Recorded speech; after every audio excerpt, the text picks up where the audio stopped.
আমরা সহজ যুগের মানুষ। আমাদের সময় টেলিফোন থাকতো ধনীর বাড়িতে। আমরা টিএনটি অফিসে গিয়ে কল করতাম। যাদের বাড়িতে ফোন ছিল তাদের সমীহ করত সমাজ। তখনও মোবাইল বলে কিছু আবিষ্কৃত হয়নি। সেই সময়কালে চাকরির খবর, সুসংবাদ, বিয়ে পাকাপাকির খবর কিংবা জন্মানোর খবরও আসতো চিঠিতে। অপেক্ষা করার ভেতর যে ধৈর্য ও সংযম, সেটা এভাবেই ঢুকে যেত সমাজে। দুঃসংবাদ বা বেশি গুরুত্বপূর্ণ কিছু হলে তার বাহন হতো টেলিগ্রাম। আমাদের সময়ে সংবাদপত্রহীন চা কফি ভাবা যেত না। নিম্ন মধ্যবিত্তরাও একাধিক খবরের কাগজ রাখতেন বাসায়। ওই যে খবরের কাগজ, তাতে খবর থাকতো বেশি, মতামত কম। এখন ঠিক তার উল্টো। তখন মানুষ সংবাদপত্রকে বিশ্বাস করত।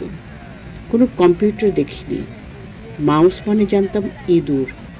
একদিন যে সে মাউস দিয়ে বাঙালি লিখবে, সেটা কল্পনায়ও আসেনি।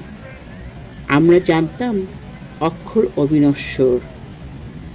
একটা দুটো ছিল টিভি চ্যানেল, অথচ কি জমজমাট সব অনুষ্ঠান। 7 দিন 24 ঘন্টা চালাতে গিয়ে মুড়ি মুড়কি একদরে বিকানো না থাকায় মানুষই সন্ধ্যার পর টিভির সামনে বসে যেত। রাত 9টার পর কাউকে বাইরে পাওয়াই ছিল ভাগ্যের ব্যাপার। টিভি প্রেজেন্টারদের মুহুর্মুহু আমাদের সাথে থাকুন, ছেড়ে যাবেন না বলে আহাজারি করতে হতো না। আমাদের যুগটা পুরনো, গোটা 4-5 পোশাকই আধুনিক। এমন কোনো জুতা চশমা ছিল না যার দাম গাড়ির সমান।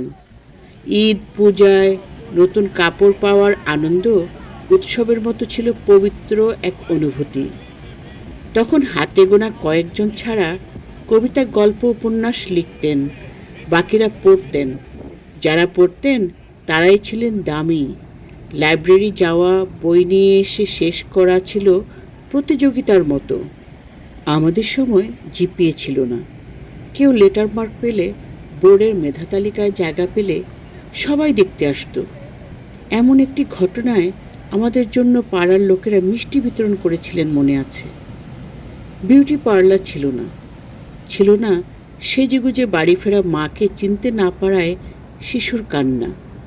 কি বোকাশোকা জীবন ছিল আমাদের। আমরা প্রেমে পড়লেও কাঁদতাম, চোখের জলে চিঠি লিখতাম, শুধু এক পলক দেখার জন্য অপেক্ষা করতাম দিনের পর দিন। পিছিয়ে পড়া যুগের প্রজন্মে জন্মেছি, এই আমার গর্ব।